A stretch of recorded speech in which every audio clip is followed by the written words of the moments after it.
Praise the lord. ఈ యొక్క పరిశుద్ధ దినమున అందరికీ ప్రభు పేరిట శుభములు తెలియజేస్తున్నాం. ఈరోజు మన జీవితంలో అతి ముఖ్యమైన ప్రాముఖ్యమైన ఒక విషయాన్ని పరిశుద్ధమైన బైబిల్ గ్రంథం నుండి ధ్యానించుకోవడానికి ప్రభు మనకిచ్చిన ఈ సమయాన్ని బట్టి దేవునికి వందనములు, స్తోత్రములు, స్తుతులు చెల్లిస్తున్నాం.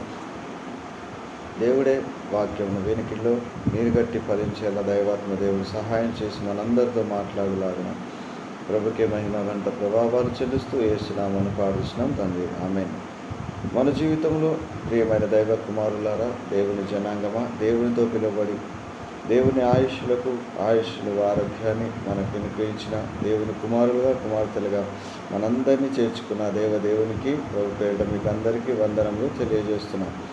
ఈ యొక్క దినమున ముఖ్యమైన సందేశం ఏమనగా, మన జీవితంలో అతి ముఖ్యమైన అన్ని విషయంలో మనం ప్రాముఖ్యత ఇస్తాము. అన్ని విషయాలు మనం అతి జాగ్రత్తగా మన గృహం కట్టే విషయంలో కానివ్వండి, మన జీవిత విషయంలో కానీ, మన భవిష్యత్తు విషయంలో కానివ్వండి, అన్ని విషయంలో ప్రతి మానవుడు తనకు అన్ని విషయాలలో ఎక్కడ త్రుట్టిపోకుండా జాగ్రత్తగా నడవడానికి ప్రయత్నిస్తాడు. అది చాలా మంచి విషయం. ఎందుకంటే మనుషులకు అతి ముఖ్యమైనదిగా ఉండవలసినది ఏంటంటే, మనము చేసే పనిలో కానీ, ప్రార్థన విషయంలో కానీ గమ్యము చేరాలంటే కానీ ముఖ్యంగా మనము చిన్నప్పుడు ఒక చిన్న కథ చదువుకున్నాము. ఏంటంటే తాబేలు మరియు కుందేలు కథ మనం విని ఉన్నాము. మన వినికిడిలో జాగ్రత్తగా చిన్నపిల్లలేమి పెద్దలందరికీ కూడా ఆ యొక్క ఉపమానం, ఆ కథ మనకు తెలుసు. కుందేలు తన యొక్క ప్రారంభాన్ని ఆరంభించింది, కానీ తన జీవితం మధ్యలోగానే తెలిసిందంటే తన యొక్క ఆలోచనల చేత తన జీవితంలో ఓర్పు లేకుండా, తను కోరుకోవాలనే గమనానికి సహనం లేకుండా, తన జీవిత గమ్యానికి ఒక నిర్దేశమైన గురి లేకుండా వెనుకడుగు వేసి నిద్రిస్తూ సొమ్మసిల్లిపోయి సొమ్మతమానంగా మార్చుకొని ఎదుటి ఒక వ్యక్తిని తక్కువ అంచనా వేసుకొని, ఈ లోకంలో ఉంటున్న సాతాను మనం తక్కువ అంచనా వేసుకొని కొద్ది నిమిషంలో కృనికి తన రెప్పపాటును తన ఆలోచనలు మార్చుకొని తన గమ్యం పైన సరైన నిర్దేశన లేక ఆ యొక్క ఓటమి పాలైనట్టు మనం చూస్తుంటాం. ఇక్కడ దేవుడు మనతో మాట్లాడుతున్న మాట ఏమనగా, మన జీవితంలో ముఖ్యంగా మనకు ఉండవలసినది ఓర్పు మన జీవితంలో చాలా ముఖ్యమైనది. ఓర్పు లేకుండా మనం చాలాసార్లు అనుకున్న విజయానికి రాక, మన ఉద్యోగ విషయంలో కానీ ఎంత బాగా పనిచేస్తున్న యజమానితో చివాట్లు తినడం, ఎంత కష్టపడ్డా కానీ కష్టానికి ఫలితం వస్తలేదని మనం ఏం చేస్తామంటే, చాలాసార్లు మన నిర్ణయాన్ని తొందరపడి మనం నిర్ణయాన్ని తీసుకొని మన ఉద్యోగ విషయంలో కానీ, మన జీవిత విషయంలో కానీ చాలాసార్లు మనము త్రొట్టిల్లి ఉంటాము. కానీ దేవుని యొక్క వాక్యం ఈ రీతిగా సెలవిస్తున్నది ఏమనగా, ప్రసంగి రాసిన గ్రంథం 10వ అధ్యాయం 10వ అధ్యాయం 4వ వచనం ఒకసారి జ్ఞాపకం చేసుకున్నాం. ఓర్పు గొప్ప ద్రోహ కార్యములు జరగకుండా చేయును. చూడండి, ఓర్పుతో మనం ఎప్పుడైతే ఉంటామో గొప్ప ద్రోహ కార్యములు జరగకుండా, అంటే మన జీవితంలో రావాల్సిన ఆశీర్వాదములు మనం కోల్పోకుండా ఈ యొక్క ఓర్పు మనను అనుకున్న దిశ విషయంలో కానీ, మన దేవుని రాకడ విషయంలో కానీ చాలాసార్లు మనం ప్రార్థన చేస్తాము కదండి. ఇక దేవుడు మనకు అనుగ్రహించే సమయం రాగానే చాలామంది ఓర్పు వదిలేసి, ఇక దేవుని చిత్తం నాలో లేదు, దేవుడు నాకు చేయడేమో అని చాలాసార్లు ఓర్పు కోల్పోయి, చాలాసార్లు మనం ఏం చేస్తామంటే ఓర్పును కోల్పోయి మనం ఆశీర్వాదాలు పొందుకోలేకపోతాం. ఓర్పు, నిరీక్షణ ఇవి రెండు మన జీవితంలో ఉండాలి. ఓర్పు లేనివాడు చాలాసార్లు ఆశీర్వాదాలు కోల్పోయినట్టు మనము బైబిల్ గ్రంథంలో చూసుకున్నాం. 1 సామెయలు రాసిన గ్రంథము 15వ అధ్యాయము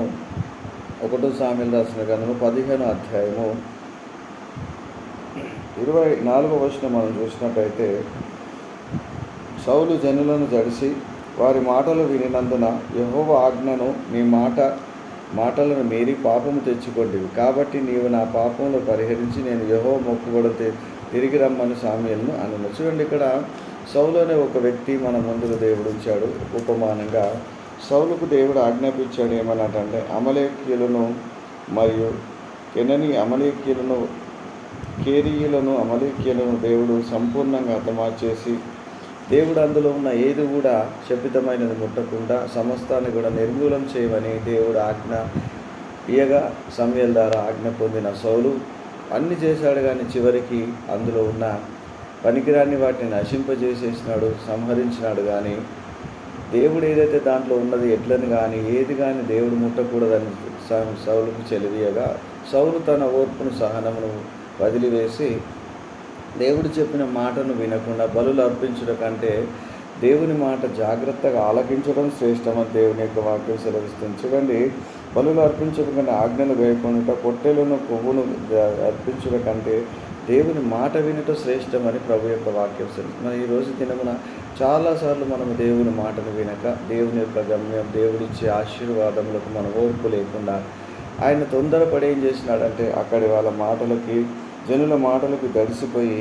కదా ఆలస్యం అవుతుందని తెలిసి ఆలస్యం అవుతుందో అని అనుకొని దేవుని యొక్క ప్రణాళిక సౌలు సామ్యాలు వచ్చేదాకా కూడా సామ్యాలేమో ఆయన గురించి ప్రార్థన చేస్తూ దేవుని యొక్క నిర్ణయము మార్చబడకూడదని ప్రయాసపడుతూ దేవుడు ఆయనకు సౌలుకు అభిషేకించడానికి రాజుగా అభిషేకించడానికి దేవాత్మ దేవుడే నిర్ణయించుకున్నాడు. కానీ ఆయన ఓర్పు లేకుండా ఆయన దేవుని పైన నిరీక్షణ లేకుండా కదండి తన ఆశీర్వాదంని ఆయన కోల్పోయి ఈరోజు సౌలు లాంటి భ్రష్టమైన హృదయం మనలో ఉండకూడదు. చూడండి, దేవుడు సెలవిస్తున్నాడు, సౌలును విడిచిపోయి కృప లాంటిది కాకుండా దావీదులాగా నిత్యమైన శాశ్వతమైన కృప దేవుడు దావీదుకు అనుగ్రహించినట్టు దావీదుతో ఎందుకు దేవుని పైన ఓర్పు కలిగి హృదయానుసారిగా ఉన్నాడు కాబట్టి ప్రతి విషయంలో గొర్రెల కాపరిగా ఉన్న దావీదును తీసుకొచ్చి తన హృదయానుసారుడు కాబట్టి ఆయన ఇజ్రాయేలుకు రాజుగా ఉంచి గొర్రెలను పరిపాలిస్తూ దేవుని యొక్క స్తుతిస్తూ దేవుని మార్గంలో నడుస్తున్న ఆయన తన ప్రజలను కూడా పరిపాలించగల జ్ఞానమతులలో ఉందని ఆయనను రాజుగా చేసి తన హృదయానుసారుగా తన హృదయం యొక్క ఆలోచనలు దావీదు ఎరిగి ఉన్నాడు. ఓర్పు సహనముతో అన్ని విషయాలలో కూడా ఆయన ఓర్పు కలిగి జీవిస్తాడని దేవునికి విశ్వాసం ఉంచను ఆయన పైన స్థిరపరచబడదు. అందుకే అన్నాడు, అబ్షలోము తన పట్ల తన సొంత కుమారుడే తిరుగుబాటు చేసినా కానీ దావీదు కదండి ఆ పర్వతం పైన కాళ్ళ చెప్పులు లేకుండా పాదములకు చెప్పులు లేకుండా ఆ శ్రమ దినములో తండ్రి దగ్గరికి వెళ్ళి ఆ యొక్క పర్వతం మీద ప్రవ్వా అని ప్రార్థన చేస్తుండగా దావీదుకు దేవుడు తిరిగి వర్ధమానం పంపించి అహితోపేలు ఇదంతా చేస్తున్నాడని దావీదుకు వర్ధమానం రాగా సంకటం నుండి దావీదుకు దేవుడు విడుదల దయచేసి ఆ ఓర్పు వల్ల ఏమి జరుగుతుంది, ఎలా జరుగుతుంది, ఇది చేస్తున్నది ఎవరో తెలియాలి అనేది ఆ దావీదుకి దేవుడు తెలియజేసి తన ఓర్పుకు దేవుడు విజయం ఇచ్చినప్పుడు దావీదు ఇలాగ ప్రార్థన చేస్తున్నాడు, దేవా అహితోపేలు ఆలోచనను చెడగొట్టమని ప్రార్థన చేయగానే అహితోపేలు సిద్ధపరిచి దావీదును హతమారుస్తామని దావీదు యొక్క మనసు మీద దావీదు యొక్క గుండెల మీద దెబ్బ కొడదామని కొన్నిసార్లు మన యొక్క రక్త సంబంధులే కానివ్వండి మనకు దగ్గర వాల్సిన వారే మన గుండె మీద తన్నడానికి సిద్ధపడతారు. కానీ దేవుని పైన మన ఓర్పు నిరీక్షణ కలిగిన ఆ క్షణం మనం దేవుని పైన ఆధారపడి ప్రార్థన చేయడం మొదలు పెడితే దేవుడు మనకు మార్గం నైటి కాలువ ద్వారా ఒక మార్గంను చూపించి శత్రువుల చేతులు మనం చిక్కబడకుండా రాత్రికి రాత్రి ఆ యొక్క ఉపద్రవం నుండి దేవుడు వారిని మనందరిని దాటించి అహితోపేలు ఆలోచన భగ్నం చేసి శత్రువుకి ఏ గతి పట్టించాడో మనం బైబిల్ బహుగా ఎరిగిన వారం కాబట్టి అలాంటి దేవుని కృపను మనం పొందుకునేలా ఎప్పుడు కూడా మనం దేవుని పైన ఆధారపడి జీవించాలని తెలియజేస్తున్నాం. ఎందుకంటే ఇవి మా సొంత మాటలు కాదండి, ఇవి దేవుని యొక్క ఆదరణనిచ్చే మాటలు, దేవుని యొక్క సత్యమైన మాటలు మీరు వింటున్నారు. మనుషులతోటి కాదండి, దేవుని పైన నిరీక్షించి ఈ లోకంలో మనకు మనుషుల సహాయం వ్యర్థం కానీ దేవుని యొక్క సహాయంలో మనం ఎదగాలి. ఈరోజు మన జీవితంలో కదండి మన అన్నవారు కానీ అన్ని విషయంలో మనకు ఎక్కడ సహాయం రాకపోవచ్చు, కానీ దేవుని పైన ఓర్పు నిరీక్షణ కలిగిన వారట భూమిని స్వతంత్రించుకొని మంచి శ్రేష్టమైన ఆశీర్వాదాలు పొందుకుంటారని దేవుని యొక్క లేఖనం సెలవిస్తుంది. మరొక విషయం జ్ఞాపకం చేసుకున్నాం. మత్తయి సువార్త 15వ అధ్యాయం 21వ వచనంలో తూర్పు సీదోను ప్రాంతం వెళ్ళగా అదిగో ఆ ప్రాంతమందు కానాను స్త్రీ ఒకటి వచ్చి, ప్రభువా దావీదు కుమారుడా నన్ను కరుణించు, నా కుమార్తెలు దయ్యం పట్టింది బహు బాధపడుచున్నాను కేకలు వేస్తుంది. అందుకైన శిష్యులు వచ్చి ఈమె మన వెంబడి వచ్చి కేకలు వేయించినది కనుక ఆమెను పంపివేయమని ఆయన వేడుకొనగా ఆయన ఇజ్రాయేల్ ఇంటి వారు నశించిన గొర్రెల ఎవరి దగ్గర నేను పంపబడలేదని చెప్పాను. ఆయనను ఆమె వచ్చి ఆయనకు నొక్కి, ప్రభువా నాకు సహాయం చేయమని అడిగాను. అందుకని ఈ పిల్లల రొట్టెలు తీసుకొని కుక్క పిల్లలకు వేయట, కుక్క పిల్లలు కూడా తన యజమానుల బల్ల మీద పడుచున్న ముక్కలు తిన్ను కదా అని చెప్పాను. అందుకు యేసు, అమ్మ నీ విశ్వాసము గొప్పది, నీవు కోరినట్లే నీకు అవునుగా కానీ అని ఆమెతో చెప్పాను. ఆ గడియలోనే ఆమె కుమార్తె స్వస్థత పొందాను.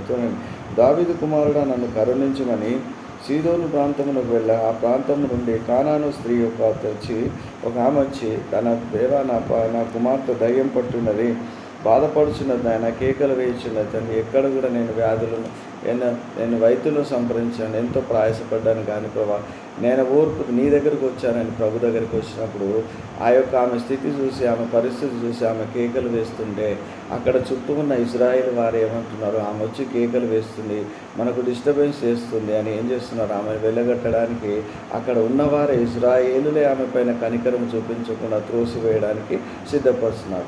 అప్పుడు ఆ సమయంలో దేవుడు ఆమెకి ఏమి మాట సెలవీయకున్నా కానీ తిరిగి ఆమె ఓర్పుతో అంటుంది, ప్రభా రెండోసారి, ప్రభా నాయనా దావీదు కుమారుడా నా కుమార్తెను కరుణించమంటే అక్కడ సెలవిస్తుంది ఏంటంటే ఒక యజమాని చూడండి, ఎందుకంటే కుక్కలు కూడా అక్కడ చూడండి, ప్రభా నాకు సాయం చేయమని. అందుకు ఆమె పిల్లల రొట్టె తీసుకొని కుక్క పిల్లలకు వేయటం యుక్తము కాదని చెప్పగా ఆమె నిజమే ప్రభా, కుక్క పిల్లలు కూడా తన యజమాని బల మీద పడిచిన ముక్కలు తినగా అని చెప్పి చూడండి ఎంత గొప్ప విశ్వాసం. అంటే అవి కూడా సకలమైన జలాశలను సర్వ సృష్టికర్త అయిన దేవుని పైననే ఆకాశ పక్షులు ఆధారపడుతున్నాయి, జంతువులు పశువులు అన్నీ కూడా ప్రభు పైన ఆధారపడుతున్నాయి. ఎందుకంటే ఆయన గుప్పిలు విప్పగా అవన్నీ కూడా తృప్తి పొంది సంతోషపడుతున్నాయి కాబట్టి అవి కూడా నీ యొక్క కృప గురించి కనిపెడుచున్నది ప్రభా అని ఆమె ఎప్పుడైతే దీనంగా ప్రభు దగ్గర తన యొక్క మనసులో ఉన్న మాటను చెప్పగానే దేవుడు అంటుడు, కుమారి నీవు కోరుకున్నట్లే నీకు కలుగునుగా. కానీ దేవుడు ఆమెను స్వస్థపరచగానే ఆ క్షణంలోనే ఆ యొక్క కుమార్తె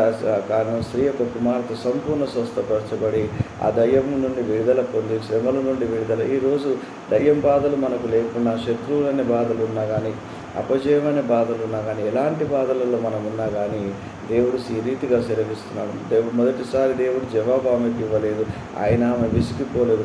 అక్కడున్న ఇజ్రాయేలీయులు ఆమెను తరిమి కొట్టాలని చూస్తున్నారు, పంపివేయాలని చూస్తున్నారు, కానీ వారినందరినీ ఆమె ఏ లెక్క చేయకుండా ఆమె ఒకటే ఓర్పుతో దేవుని దగ్గరికి వచ్చింది. దేవుని ద్వారా తను అనుకున్న ఒక ఆశీర్వాదం పొందుకోవాలని ఎక్కడ కూడా చూడకుండా, ఎక్కడ కూడా త్రుటి లేకుండా అన్ని విషయంలో ఓర్పు కలిగి ఆమె గొప్ప కార్యమును అక్కడ జరిగించుకుంది. అందుకే దేవుడి యొక్క వాక్యం సెలవిస్తుంది ఏంటంటే ఓర్పు గొప్ప ద్రోహ కార్యములు జరగకుండా చేయండి. నిజమే దైవ జనాంగం, ఎన్నోసార్లు మనము ఓర్పు లేకుండా ఆశీర్వాదాలు పొందుకోలేకుండా ఆ క్షణం నా స్త్రీ గిట్ట ఓర్పు కోల్పోయి కదండి దేవుని దగ్గరికి వచ్చిన నేను దేవుడికి ఇంత దూరంకి వెళ్ళి వచ్చిన దేవుడు నా మాట వినట్లేదు, వీళ్ళేమో నన్ను వెలగొడుతున్నారు విసుక్కొని సనుక్కొని ఒకవేళ వెళ్ళిపోతే కదండి ఓర్పు లేకుండా ఆ స్త్రీ ప్రవర్తిస్తే గిట్ట ఆమెకు తన అనుకున్న ఆశీర్వాదం కానీ తన బిడ్డకు విడుదల కానీ రాలేకపోతుంది. కాబట్టి దైవజనాంగమా ఈరోజు ఓర్పు కలిగి ద్రోహ కార్యములను ప్రతి విషయంలో, ఆత్మీయ విషయంలో, కుటుంబ విషయంలో ఎలాంటి ఓర్పు కలిగి నిరీక్షణ కలిగి ప్రభు పైన మనం ఆధారపడదాం.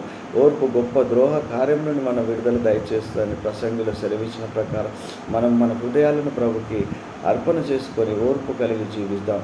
ఇచ్చిన వాక్యాన్ని దేవాత్మ దేవుడు నీరు కట్టి ఫలించి యేసయ్య ఆశీర్వదించి మహిమ పొందునుగాక. ఆమె చిన్న ప్రార్థన చేసుకున్నాం. మహాగణుడమైన దేవా, సర్వాధికారివైన దేవా, నీకే స్తుతి స్తోత్రములు చెల్లిస్తున్నాం. సర్వశక్తికర దేవా, నీకే స్తుతి స్తోత్రము నాయన. నిన్న నేడు ఏకరీతిగా ఉన్న దేవా, నీకు స్తోత్రము నాయన.